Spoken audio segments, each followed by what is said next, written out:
నిన్న కమిషన్కి ఇచ్చినటువంటి రిపోర్టు, ఆయన ఇచ్చినటువంటి వాన్మూలం కావచ్చు,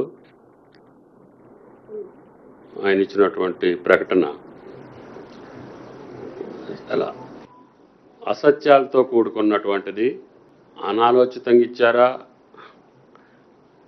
లేదు చాలా రోజులైంది కాబట్టి వేరే రకంగా ఇవ్వాల్సిన పరిస్థితులకు ఆయనకి ఏమైనా దాపురించినాయా, అందుట్లో సబ్ కమిటీకి సంబంధించినటువంటి సమాచారం కానీ కమిషన్ అడిగినటువంటి ప్రశ్నలకి పొంతం లేకుండా ఆయన ఇచ్చినటువంటి సమాధానాలు వాస్తవాలకు దూరంగా ఉన్నాయి.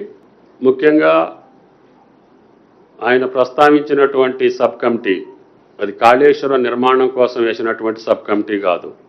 అది మేడిగడ్డ శాంక్షన్స్ ఇచ్చిన తర్వాత 15 రోజులకి ఈ రాష్ట్రంలో ఉన్నటువంటి ఆన్గోయింగ్ ప్రాజెక్టుకి సంబంధించి అది దేవాదుల, కాంతాలపల్లి, ఫ్లడ్ఫో కెనాల్, ప్రాణహిత ఈ ప్రాజెక్టుల పనులు కొనసాగించాలి అంటే ఆ ఉన్నటువంటి ఎస్టిమేట్ రేట్స్కి ఆ కాంట్రాక్టర్లు పనులు చేస్తారా, చేయరా, చేస్తానంటే ఏం చేయాలి, ఒకవేళ చెయ్యను అనంటే ప్రభుత్వం ఏ నిర్ణయం చేయాలి అని ప్రధానమైనటువంటి పెండింగ్ ప్రాజెక్టుల మీద సబ్ కమిటీ వేశారు.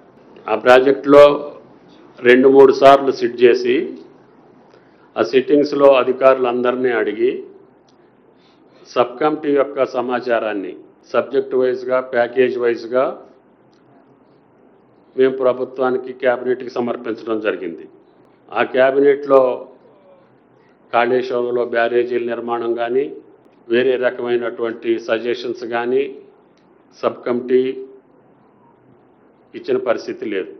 4 ప్రాజెక్టుల మీద ఏ ప్యాకేజీలు ఏ రకంగా చేస్తే బాగుంటుంది, ఒకవేళ ఎక్సెస్ అమౌంట్ కానీ లేకపోతే ఓవర్ ఎస్టిమేట్స్ కానీ ఉంటే మళ్ళీ స్విచ్ ఛాలెంజ్ పిలవటమా, లేదు కొత్త ఎస్ఎస్ఆర్ రేట్స్ ప్రకారంగా చేయాలా అనే అంశాల మీద మాత్రమే ఆ సబ్ కమిటీ నిర్ధారణ చేసి క్యాబినెట్కి ఇచ్చాం. కాబట్టి ఆ సబ్ కమిటీకి కాళేశ్వరం నిర్మాణానికి అనుమతి ఇచ్చింది సబ్ కమిటీ అనే వాదన ఆయన గారు ఏదైతే ప్రస్తావించారో అది వాస్తవం కాదు. అది వాస్తవానికి దూరంగా ఉన్నటువంటి అంశం. ఆయన ఎందుకు చెప్పారో ఆయన ఆలోచన చేసుకోవాలి. రెండోది, క్యాబినెట్ కూడా అప్రూవ్ చేశారు కాళేశ్వరాన్ని అని చెప్పి పెద్ద ఆయన చెప్పారు. క్యాబినెట్ అప్రూవల్కి కాళేశ్వరం ప్రాజెక్టు నాకు తెలిసి ఎప్పుడూ రాలే. క్యాబినెట్ అప్రూవల్ కూడా పొందలేదు. కేవలం ఎగ్జిక్యూటివ్ ఆర్డర్స్ తోటే అది అమల్లోకి వచ్చింది. కాబట్టి ఆయన చెప్పినటువంటి ప్రధాన అంశాలు 2 కూడా వాస్తవానికి దూరంగా ఉండటమే కాకుండా ఆ సబ్ కమిటీలో నేనున్నా కాబట్టి దానికి నన్ను కూడా బాధ్యుని చేయాలనే ఈ కాళేశ్వరానికి లింక్ చేసి చెప్పినట్లుగా నేను భావించాల్సి వస్తుంది. ప్రజలకు కూడా అది తప్పుడు సంకేతం వెళ్తుంది. ఆ తప్పుడు సంకేతాన్ని నివారించడం కోసమే నేను మీ ద్వారా రాష్ట్ర ప్రజలకి విజ్ఞప్తి చేయడానికి మిమ్మల్ని అందరిని ఆహ్వానించడం జరిగింది. కాబట్టి ఎంపీ గారు చెప్పినటువంటి ప్రధాన అంశాలు 2 కూడా సబ్ కమిటీకి కాళేశ్వరం నిర్మాణానికి సంబంధం లేదు, సబ్ కమిటీ రిపోర్ట్ గాను కాళేశ్వరం శాంక్షన్ ఇచ్చినటువంటి తారీఖులకి సంబంధం లేదు, సబ్ కమిటీ ఇచ్చినటువంటి ఈ 4 ప్రాజెక్టుల యొక్క పునర్నిర్మాణ కార్యక్రమాలు ఏ రకంగా చేయాలనేది కూడా సబ్ కమిటీ నివేదికలో ఉంది.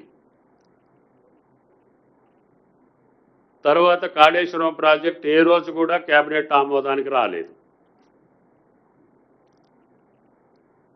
మరి ఎందుకు ఆయన ఆ భారాన్ని ఆయన భుజాల మీద ఎందుకు వేసుకుంటున్నాడు? ఆ తప్పుని లేకపోతే ఆ పొరపాటుని లేకపోతే కమిషన్ ముందు అబద్ధాలు ఆడాల్సినటువంటి అవసరం ఆ పెద్ద ఆయనకి ఎందుకు వచ్చింది అర్థం చేసుకోవాల్సిందిగా మీ అందరికీ విజ్ఞప్తి చేస్తున్నా. కాబట్టి నేను వ్యక్తిగతంగా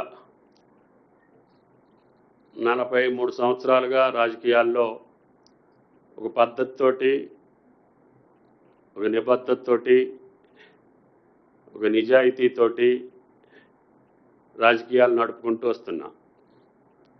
వీలైన కాడికి మీలాంటి మిత్రుల యొక్క సహకారంతో నా రాజకీయ ప్రస్థానం నడిచింది తప్ప ఎక్కడా కూడా తెలిసి పొరపాటు చేయలేదు. నా యొక్క వ్యక్తిత్వం కూడా ఆయనకు తెలుసు. ఆయన కూడా నాకు 4-5 సంవత్సరాలుగా నేను ఆ క్యాబినెట్లో ఉన్నా కాబట్టి ఆయన పట్ల కూడా నాకు గౌరవం ఉంది. కానీ ఈ ప్రకటన చూసిన తర్వాత, కమిషన్కి ఆయన ఇచ్చినటువంటి సమాచారాన్ని చూసిన తర్వాత నాకు కొంత బాధ, కొంత అనుమానం, కొంత అవగాహన చేసుకోలేనటువంటి పరిస్థితి నాకు దాపురించింది. కాబట్టి ఎన్ని అసత్యాలు చెప్పాల్సినటువంటి అవసరం, ఇంత అవాస్తవాలు చెప్పాల్సినటువంటి అవసరం ఎంపీ గారికి ఎందుకు వచ్చిందో పునఃపరిశీలించుకోవాల్సినటువంటి అవసరం ఉంది. కాబట్టి నా దగ్గర ఆ సబ్ కమిటీ ఫార్మేషన్ చేసిన జీవో ఉంది. తర్వాత వాళ్ళు శాంక్షన్స్ ఇచ్చినటువంటి ప్రాజెక్ట్స్ యొక్క డేట్స్ ఉన్నాయి. మేము ఇచ్చినటువంటి రికమెండేషన్స్ యొక్క రిపోర్ట్ కూడా ఉంది. ఆ 4 ప్రాజెక్టుల మీద సబ్ కమిటీ ఇచ్చినటువంటి రిపోర్ట్లు కూడా మీరు పరిశీలించుకోవచ్చు. కాకపోతే నా ఉద్దేశం ఏంటంటే, నేనే వ్యక్తిగతంగా సూమోటివ్గా జరిగినటువంటి వాస్తవాల్ని క్రానలాజికల్గా కమిషన్కే ఇద్దామని విచారణలో ఉంది. కాబట్టి బహిరంగపరిచేదానికంటే ఆ సబ్ కమిటీ రిపోర్ట్ని, ఆ సబ్ కమిటీ వేసినటువంటి టర్మ్స్ ఆఫ్ రిఫరెన్స్ కూడా, వీటినన్నిటినీ జోడించి కమిషన్కే నా పరంగా వాస్తవాలు రాసి, నాకు ఈ కాళేశ్వరం నిర్మాణానికి సంబంధం లేదు, ఆ సబ్ కమిటీకి కాళేశ్వరం అనుమతులకి సంబంధం లేదు, కాబట్టి ఆ ప్రకటన అవాస్తవమైందని,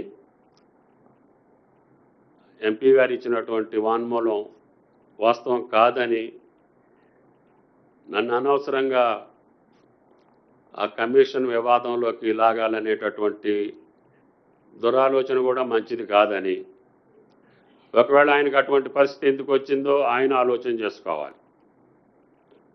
బయట అనేక మంది అనేక రకాలుగా చెప్పినా, ఆయన వ్యక్తిత్వం తెలిసిన వ్యక్తిగా నేను అంత మాటలు చెప్పలేను. కానీ ఈ యొక్క వాంగ్మూలం మట్టుకి చాలా బాధాకరం. సబ్ కమిటీ రిఫరెన్స్ వేరు, దాని యొక్క రికమెండేషన్స్ వేరు. కాళేశ్వరం శాంక్షన్స్ ఎప్పుడు కూడా క్యాబినెట్కి రాలేదు, క్యాబినెట్ అప్రూవ్ చేయలేదు. మేము ఇచ్చినటువంటి మిగతా ప్రాజెక్టులో ఇచ్చినటువంటి సజెషన్స్కే క్యాబినెట్కి వచ్చింది తప్ప కాళేశ్వరం నిర్మాణానికి సంబంధించి మేము రిపోర్ట్ ఇవ్వలేదు సబ్ కమిటీలో.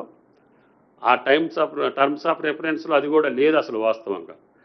అప్పటి ప్రాణహిత మీద మీ ఆలోచన చెప్పమని చెప్పారు. అప్పుడు దేవాదుల మీద ఈ పనులు పూర్తి చేయాలంటే మీ ఆలోచన చెప్పమని చెప్పారు. అప్పటి ఫ్లడ్ ఫ్లో కెనాల్, అదేవిధంగా కాంతాలపల్లి, ఇప్పుడు తుపాకులగూడెం, సమ్మక్క సారక్క, ఆ ప్రాజెక్టుల మీద మా అభిప్రాయాలు, మిగిలిపోయిన పనులు ఏ రకంగా చేస్తే బాగుంటుందో డిపార్ట్మెంట్ని క్షుణ్ణంగా పరిశీలించిన తర్వాత మేము రికమెండేషన్స్ ఇచ్చాం. ఆ సబ్ కమిటీకేనో దీనికి లంకెబెట్టి దాన్ని తుమ్మల నాగేశ్వరరావు గారు కూడా సంతకం పెట్టారని చెప్పి బీఆర్ఎస్ నాయకులు చెప్పటం హాస్యాస్పదంగా ఉంది. అందుకనే ఆ పార్టీ పెద్దలకు కూడా విజ్ఞప్తి చేస్తున్నాం. రాజకీయాలు వేరు, రాష్ట్ర అభివృద్ధి వేరు. ఆనాడు రాష్ట్ర అభివృద్ధి కోసం ఆ పనులు ఎంత త్వరగా పూర్తి చేస్తే రాష్ట్రానికి లబ్ధి చేకూరుద్దో నాకున్నటువంటి చిన్న పరిజ్ఞానంతో